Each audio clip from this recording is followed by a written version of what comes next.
Welcome दोस्तों, my YouTube channel fire maths में मैं हूं अरुण चौधरी। हम संख्या पद्धति की जो इकाई है उसको कर रहे थे। ठीक, संख्या पद्धति का ये लेक्चर नंबर 5 है। इससे पहले हमारे 4 लेक्चर कंप्लीट हो चुके हैं।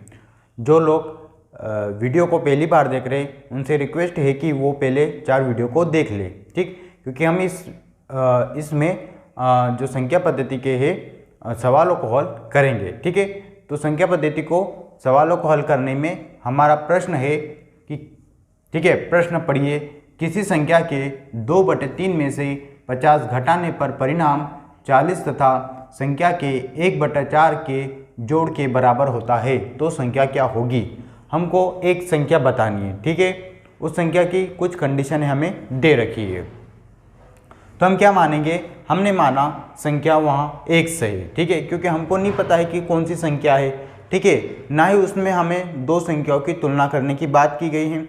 हमें सिर्फ एक ही संख्या दी गई है, एक ही संख्या दी गई है और उसकी 2 शर्तें दी गई है और दोनों शर्तों की हमें तुलना करनी है। और उसने प्रश्न ने हमें पहले ही बता दिया कि जो दोनों हैं वो क्या होगी, बराबर होगी। ठीक है, तो हमने क्या माना कि वह संख्या 1 से है। ठीक है, अब प्रश्न पढ़िए। किसी संख्या के 2/3 में से तो कोई संख्या है तो हमने उसको माना x। अब इसका 2/3 क्या हो जाएगा, 2/3x। ठीक है, जब भी हम किसी संख्या की बात करते हैं, मान लीजिए 60 है, इसका 2/3 क्या होगा, तो हम इसमें 2/3 का गुणा कर देते हैं। ठीक है, 3 से काटते हैं, कितना आ जाता है 40। इसका तात्पर्य होता है 2/3। 2/3 का तात्पर्य होता है कि 3 भाग है। ठीक है, कितने भाग है टोटल, 3 भाग है, 1 2 3। उसमें से कितने भाग, 2 भाग, ये और ये।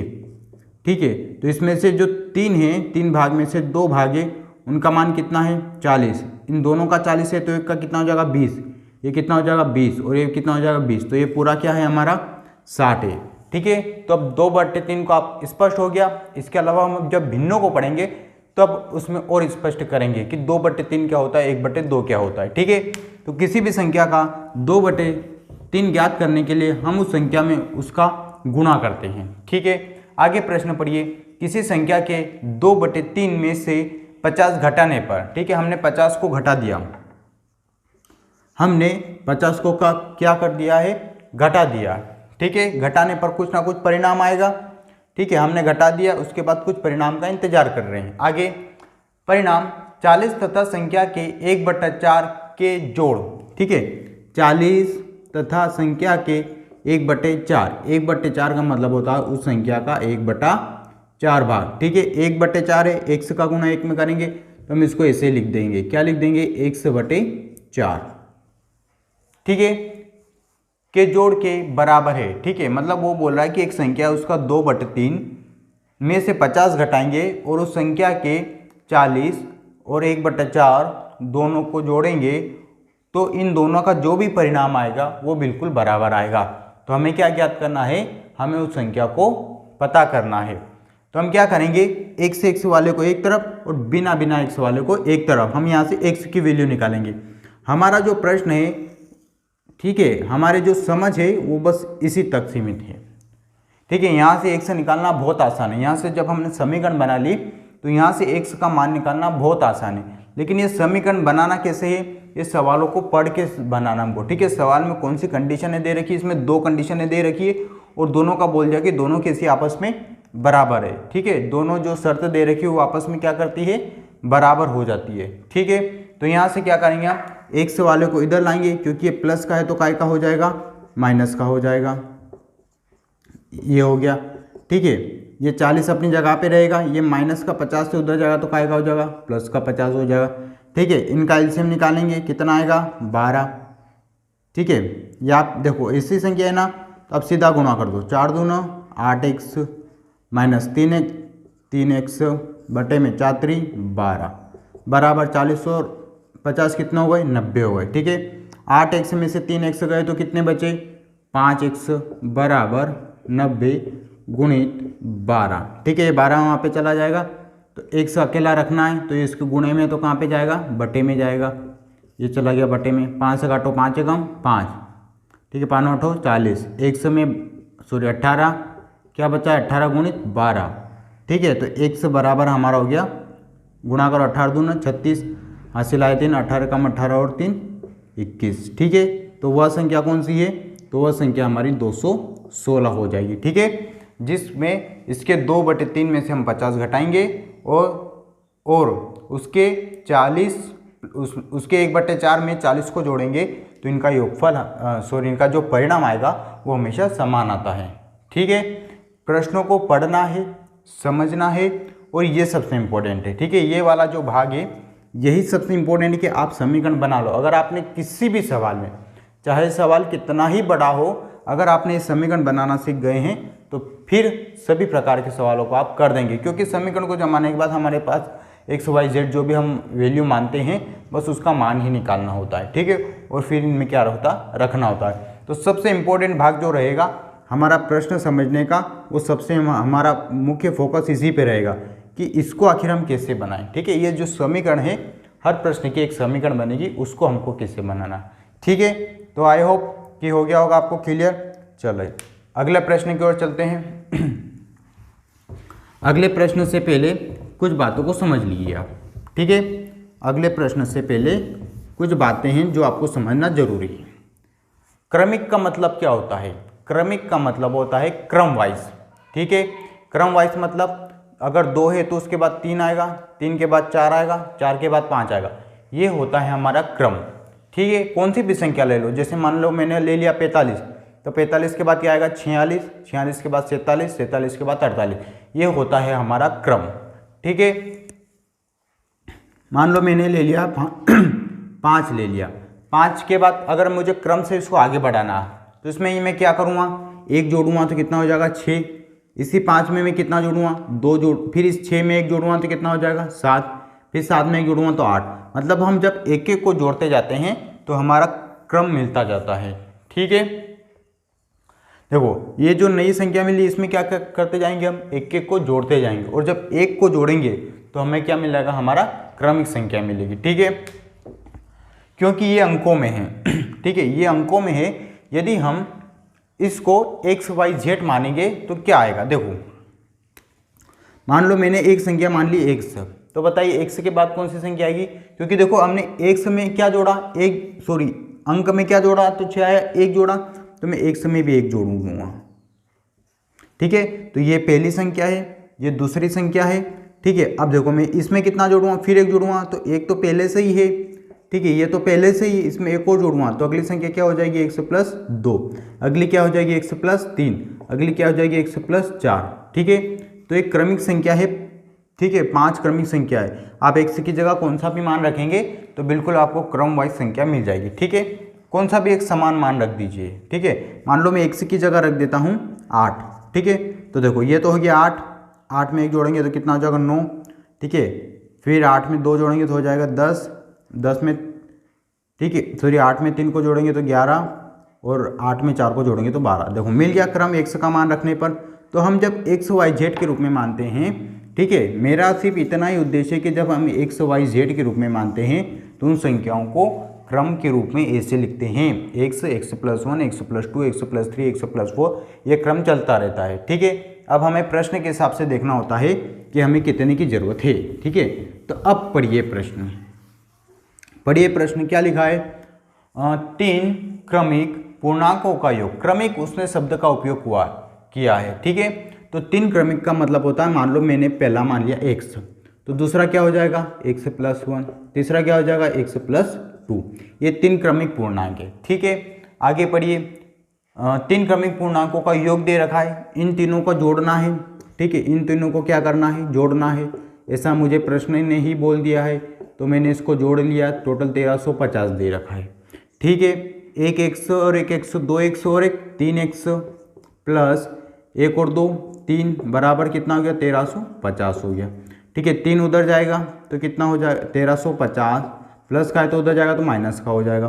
3x 1350 में से गया तो 1347, तो x अकेला रखना है इसलिए इसके गुणे में तो कहाँ पे चला जाएगा, बटे में चला जाएगा। अब 3 से काटेंगे, 3 चौक 12, 3 चौक 12, ठीक है, बचेंगे 2, 3 नाम 27, तो x बराबर कितना आ गया 449, ठीक है, ये संख्या हमको क्या मिल गई भाई, 449 मिल गई पहली, दूसरी क्या मिल गई, 450 मिल गई, तीसरी क्या मिल गई, 451 में। ये 3 क्रमिक पूर्णांक है जिनको जोड़ने पर योग 1350 आता है। फिर आगे प्रश्न पढ़िए, तो सबसे छोटी और सबसे बड़ी संख्या का योग, सबसे छोटी कौन सी इसमें, 449 है। ठीक है, क्या है सबसे छोटी, 449 है। सबसे बड़ी कौन सी है, 451 है। ठीक है, तो इसको हम क्या कर देंगे, जोड़ देंगे। 9 और 1 10, हासिल आया 1, 5 और 5 10, हासिल आया 1, 8 और 1 9, तो हमारा उत्तर क्या आ गया, 900 हो गया। मुझे देखो इस प्रश्न में सिर्फ एक चीज को समझाना था कि क्रमिक का मतलब होता क्या है।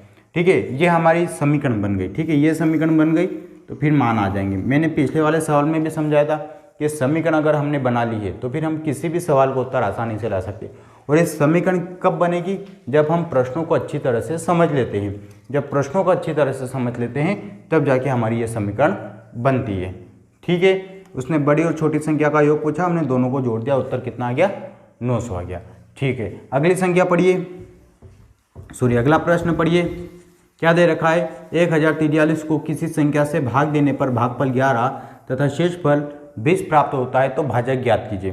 ठीक है, इसका बहुत आसान है, समझाने जैसा है नहीं। ठीक है, हमारे पास एक सूत्र है, क्या है, भाज्य बराबर, ठीक है, भाजक, ठीक है, गुणित भागफल धन शेषफल, यही सूत्र है हमारे पास एक। ठीक है, बस इस सूत्र में हमको क्या रख देना है, मान रख देना। ठीक है, 1043 को किसी संख्या से भाग देने पर, ठीक है, तो भाज्य कितना हो गया हमारा, 1043। भाजक क्या करना, ज्ञात करना, तो हम इसको 1 से मान लेंगे। भागफल क्या दे रखा उसने, 11, धन शेषफल कितना दे रखा, 20। ये 20 प्लस का इधर आएगा तो काय का हो जाएगा, माइनस का हो जाएगा, और 20 को घटा देंगे और 11 का गुणा 100 में करेंगे तो हो जाएगा 11x। 20 को घटाएंगे तो बचेगा 1023 बराबर 11x। ठीक है, 1023, 1 अकेला रहेगा तो बटे में आ जाएगा 11। ठीक है, तो मैं इसको ऐसे लिख दूं, x बराबर 1023 बटे में 11, 11 से काटो 11 कम 11, 11 नाम 99, 11 33। ठीक है, तो x बराबर कितना आ गया हमारा, 93 आ गया। ठीक है, तो भाजक हमको क्या मिल गया है, 93। ठीक है, इसमें सिर्फ एक सूत्र याद है आपको, भाज्य बराबर भाजक गुणित भागफल धन शेषफल, तो हम इसमें मान रख देना। ठीक है, भाज्य किसे बोलते हैं, भाजक किसे बोलते हैं। ठीक है, अगर ये समझना तो आप पिछले वाले वीडियो में देख सकते हैं। ठीक है, वीडियो नंबर 2 में मैंने वहाँ पे पूरे ये जो सूत्र है इसको पूरा डिटेल में समझाया हुआ है। ठीक है, चलो आगे पढ़ते हैं, आगे पढ़ो। क्या दे रखा है, 1000 में से छोटी संख्या घटाई जाए। ठीक है, 1000 में से कुछ ना कुछ घटाना है, प्रश्न को पढ़ लेना। 1000 में से कुछ ना कुछ को घटाना है हमको। ठीक है, हमको नहीं पता कि क्या घटाना है। ठीक है, जो नहीं पता होता हम उसको गणित में क्या मानते हैं, x मानते हैं। ठीक है, तो 1000 में से कुछ ना कुछ तो घटाना हमको, घटाई जाएगी शेष बची संख्या 19 से पूर्णतः विभाजित हो जाए। ठीक है भैया, वो बोल रहा है कि 1000 में से क्या घटाना, छोटी से छोटी कौन सी संख्या। छोटी से छोटी का तात्पर्य होता है कि आप 1 को घटाएं, आप 2 को घटाएं, आप 3 को घटाएं। ठीक है, आपको ऐसे घटा के देखना और फिर देखना है कि किस छोटी संख्या को घटाने पर भाग पूर्णतः विभाजित हो जाता है। ठीक है, तो हम ऐसे प्रश्नों में क्या करते हैं, सीधा भाग लगा देते हैं। ठीक है, जो भी अब ऐसे प्रश्नों में हमें शेषफल से मतलब होता है। ठीक है, शेषफल जो भी हमारा आएगा, ठीक है, शेषफल जैसे चलो हम भाग लगा देते हैं। ठीक है, किससे भाग लगाएंगे, 19 से पूर्णतः विभाजित होना चाहिए।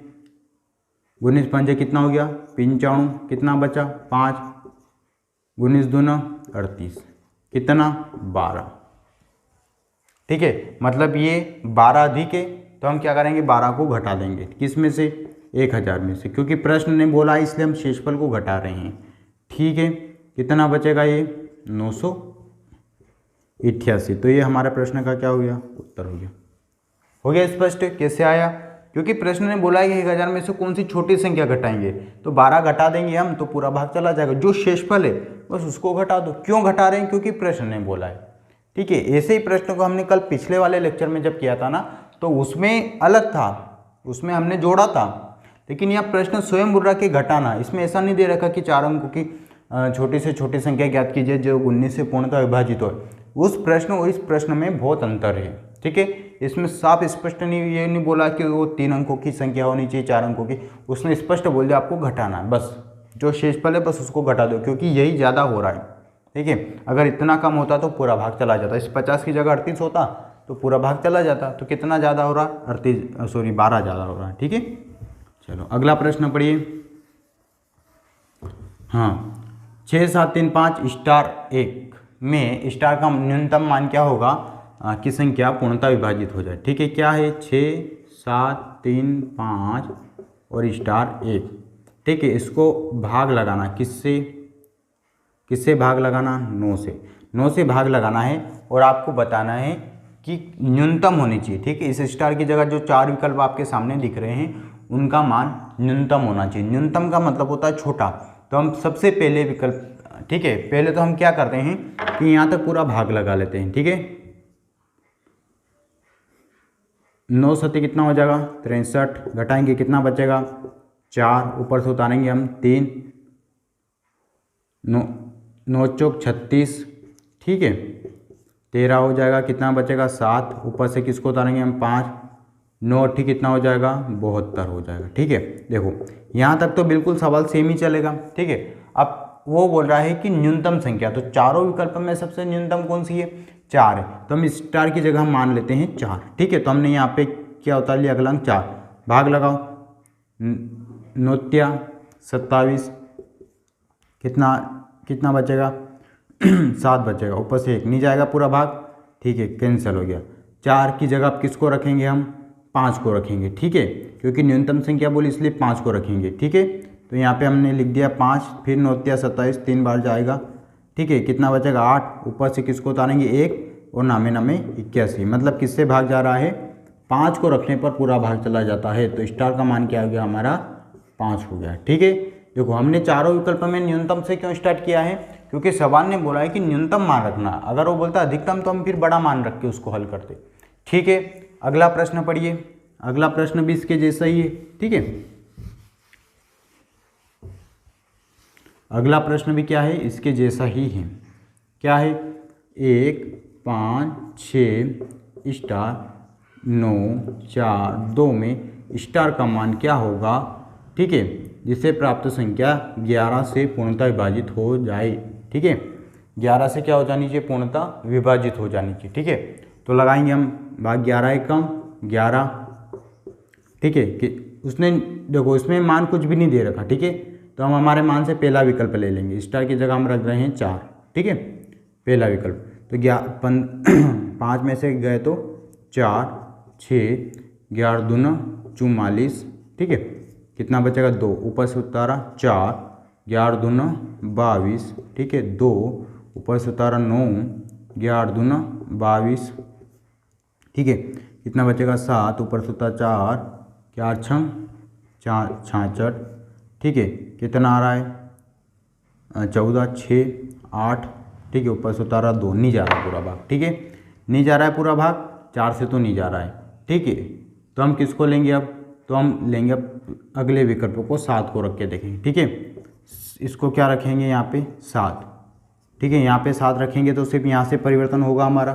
ठीक है, 11 दून 22 हो जाएगा, 5 9।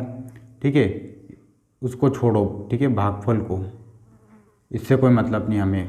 ठीक है, पूरा शेषफल 0 आना चाहिए। ठीक, तो 9 हमने उतार लिया, तो 11 पंजा कितना हो गया 55।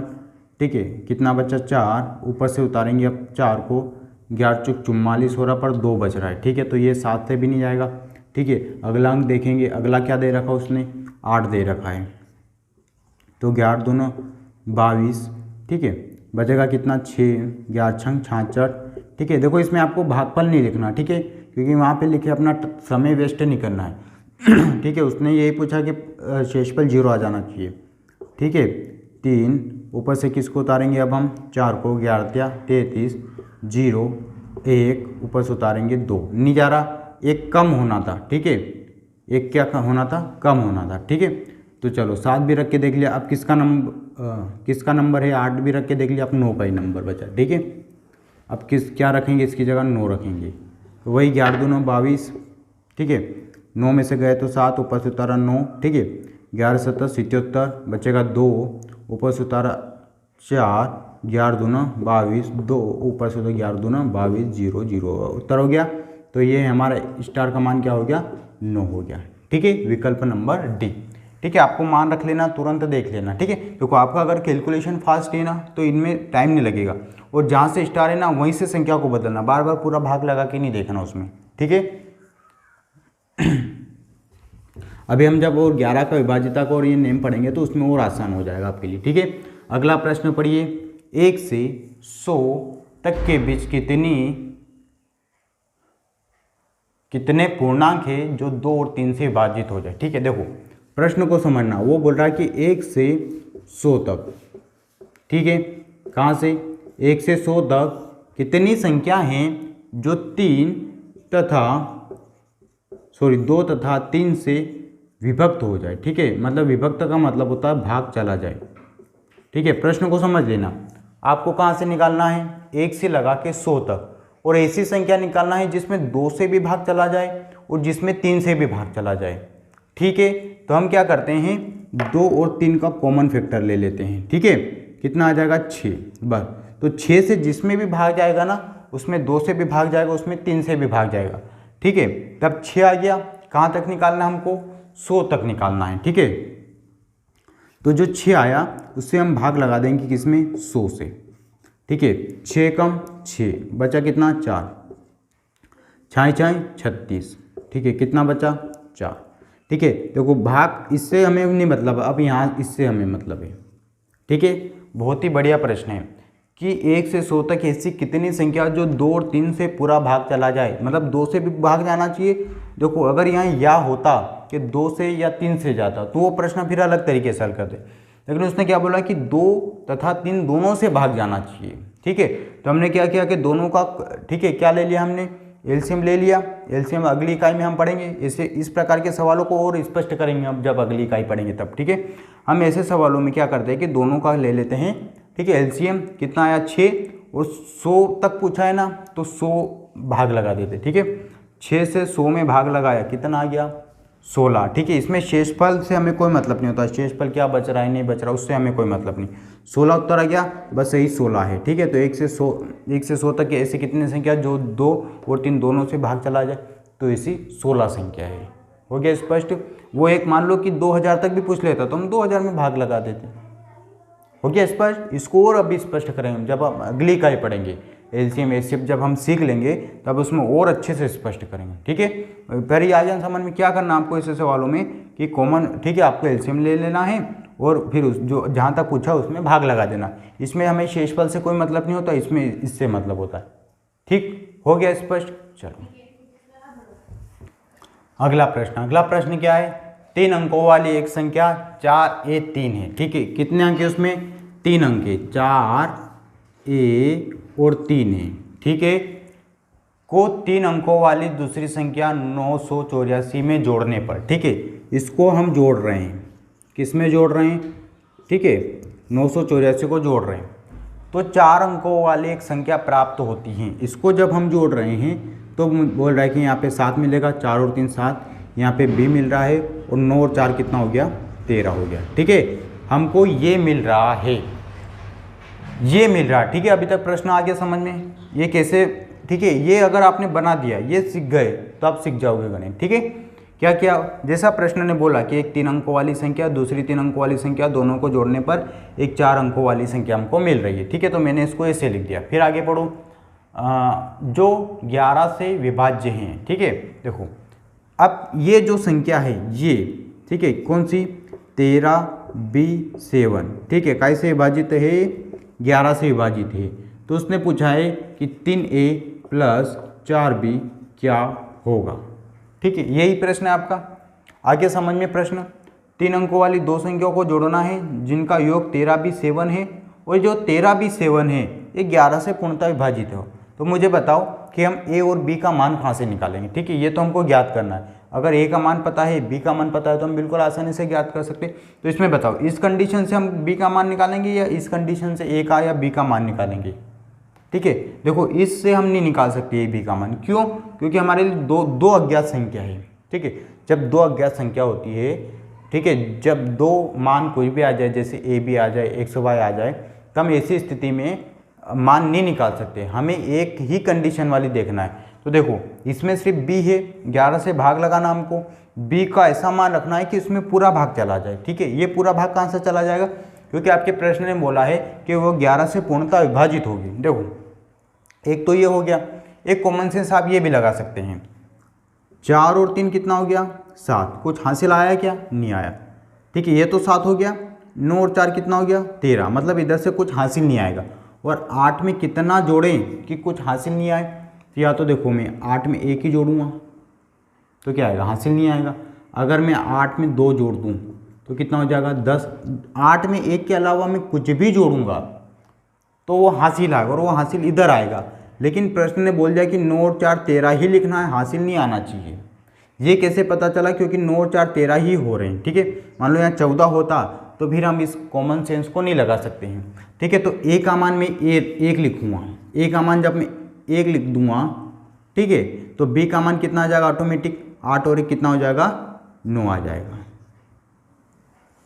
ठीक है, अब इस कंडीशन को हम यहाँ पे भी रख के देख लेते हैं, 9 रखेंगे। ठीक है, 11 कम, 11 से हम पूरा भाग लगाएंगे। ठीक है, ये तो हो गया हमारा कॉमन सेंस की बात। ठीक है, लेकिन हम क्या करते हैं, क्योंकि देखो बी का मान हम अपने हिसाब से करते हैं। ठीक है, देखो इसमें पूरा भाग जाना चाहिए तो 11 कम 11, ठीक है, अपने हिसाब से करते हैं, वो मैंने बोल दिया इस। ठीक है, कॉमन सेंस वाली बात। कितना बचा 2, ऊपर से उतारा बी। ठीक है, अब मैं देखो यहाँ पे है बी। ठीक है, अब मुझे बी की जगह मुझे 1 को रख के देखना है, मुझे 2 को रख के देखना है, मुझे 3 को रख के देखना है, जिससे पूरा भाग चला जाए। अच्छा ठीक है, मैं यहाँ पे क्या करता हूँ कि ऊपर से उतार लेता हूँ 7 यहीं पर उतरेंगे। ठीक है, यहाँ जो भी हो मुझे नहीं पता। अच्छा 2 दिख रहा है, 2 पहली बार कब आएगा, जब मैं 11 का पहाड़ा 2 बार बोलूँगा तो 22 आएगा। अगर मैंने 3 बार बोल दिया तो 33 आ जाएगा। तो इस 3 से तो हमें कोई मतलब ही नहीं है। मतलब ये है कि मैं 11 का पहाड़ा 2 बार बोलूँगा। क्यों, क्योंकि ये 2 आगे चाहिए हमको, ये 2 आगे चाहिए, तो मैंने 2 बार बोल दिया। कितना आ गया 22। ठीक है, अब मैंने देखो ऊपर से 7 उतार के रखा है। अब मुझे इसको क्या करना पड़ेगा, 11 से पूरा भाग लगाना है तो 77 करना पड़ेगा। ठीक है, 77, ये तो ऊपर से 7, मतलब इसको ऐसी संख्या को मैं घटाऊं, ठीक है, इसमें से ऐसा कुछ घटाऊं कि मुझे 7 मिल जाए। तो अगर मैं 2 की जगह 9 को लिख दूं और 11 दूना 22 हो जाए तो क्या मेरा 7 बचेगा? अरे बचेगा कि नहीं बचेगा? अगर मैं 9 में से 2 को घटा दूँ 7 और ऊपर से उतार लिया मैंने 7, तो 11 7 77, तो ये पूरा भाग चला गया हमारा। तो b का मान क्या आ गया हमारा 9 आ गया। ठीक है, एक ऐसे भी कर सकते हैं। अब देखो b का मान 9 आ गया, क्योंकि उसको हासिल नहीं चाहिए, तो a का मान ऑटोमेटिक क्या आ जाएगा 1 आ जाएगा। तो a बराबर हमको मिल गया 1 और b बराबर मिल गया हमको 9।